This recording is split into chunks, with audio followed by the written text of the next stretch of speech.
So I seen this video. In the video, these guys are at a busy mall during the day.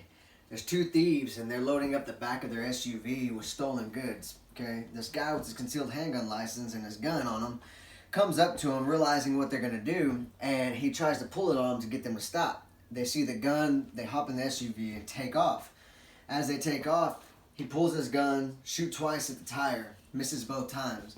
They pull in front of the mall and take off faster. And as they do, he pulls his gun again, shoots 3 more times.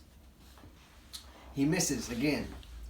If you watch this video, you see a woman ushering her child in as quickly as possible to the closest door of the mall. Luckily, the SUV went to the left as they went to the right. What if this guy had shot and the bullet ricocheted off the bottom and there was somebody behind it and it hits a kid and kills a kid? Bad, huh? So, today I'll be discussing the necessity of changing the requirements of obtaining a CHL, which is a concealed handgun license. Okay. First, I'll give you the status quo. Next, I'll give you the changes I would make. And finally, I'll give you a visualization of what the policy would look like in the U.S. if we were to change it. Now, I'm a native Texan, so I know initially right off the bat, you're like, oh my gosh, another guy talking about gun control policy and wanting to get rid of guns. That's not it. I'm all for guns, but I'm more for the safety and well-beings of others. Okay? So according to www.unitedconcealedcarrypermit.com, anyone over the age of 21 can obtain their CHL online from Virginia. Okay? So again, you don't have to be a resident there. You can be a non-resident. And non-resident permits are valid in 30 states. Permits for residents of Virginia are valid in 37 states. Okay? And Texas is included in both of those. So the process is simple. All you got to do is watch a video, pass an online course, and then purchase and download your certificate. And boom, you've got your CHL. Now, obtaining a CHL this easy would be very dangerous because you don't know who's on the other side of the computer. Now, they do background checks, okay? But you don't know how thorough these background checks are in Virginia. And you don't know, I mean, yeah, it may take out the mentally ill people, but what about the people with complexes? Okay, so the website listdos.co has an article named 10 Types of Psychological Complexes. There's 2 complexes I like to talk about, and that's the hero complex and the God complex. The hero complex says that they like to act as a rescuer for others, even when it's unnecessary, and feel like they have a burden to carry. The God complex is an illusion where the person is convinced they are very powerful and influenced and will constantly try to display their abilities. Okay? Such people are so narcissistic that they refuse to consider any alternative option.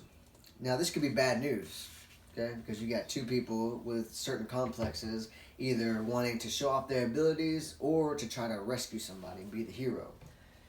Okay? So, now according to TexasGunSense.org, Texas is one of 34 states that does not require a background check in private gun sales or in transfer of guns. Okay?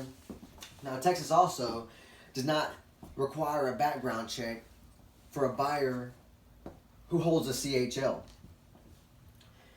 Now, if you're paying attention, you'll realize the loophole. Okay? So, all you got to do is go online to that Virginia website, right? Get your CHL through them without having to take a shooting test. And then you have to go to Texas, buy a gun, and you don't have to worry about a background check, right?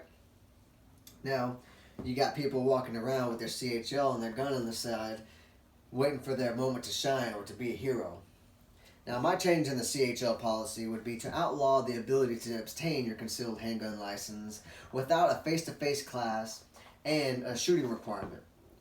Okay? Now, with a face-to-face class, this would have a trained employee watching you and observing who, is stable enough to own a CHL. Okay? And also with the shooting test, it makes sure that the person who obtains their license can actually shoot and isn't going to sit there and shoot wild. Okay? Now, secondly, I would enforce a stress test. You got to realize people are going to be under high pressure situations and really, faced with a hard problem like when they come out with their gun. And what's to keep them from pulling and firing immediately? I mean, you've got to think about it. You've got police officers out here who are trained to carry on these higher pressure situations, and yet they still continue to shoot innocent people. What makes person walking the streets regularly any better. So, now let's say these changes were made in the U.S. What would that look like? So, attending a face-to-face class, again, it gives trained officials the ability to see how this person acts and gives them ability to make the judgment call, right? So, meeting shooting arrangements, making shooting requirements makes it able to see if the person has the ability to make the shot, okay? Let's imagine giving a driver's license to a driver without driving, okay? I mean, imagine they didn't have any driving skills, but they didn't have to take their driver's test, and now they got their license and they're beating up other vehicles. Okay, so in the same sense, imagine giving a gun to somebody who never took a shooting test. They think they're a good shot, they go to shoot, and then they shoot somebody else by accident. Okay, now you've got an innocent person dead, and then you've got them sitting in jail. So, requiring a stress test would be good because you could easily ace a stress test, but what if you can't handle high pressure situations? What if you fold or get shaky or get angry easily? Now imagine a person has road rage. They have their concealed handgun license, but they meet this person who's talking mess in another car, and they want to teach this guy a lesson, so they pull their gun on him. Somebody ends up dying. Or imagine if you have to pull out your gun because there's a situation, and your hands are so shaky that you miss the target. You either kill somebody else or give up your location, and now you're dead. Okay, so these examples just show you it's much safer if we knew that all concealed carriers are truly trained.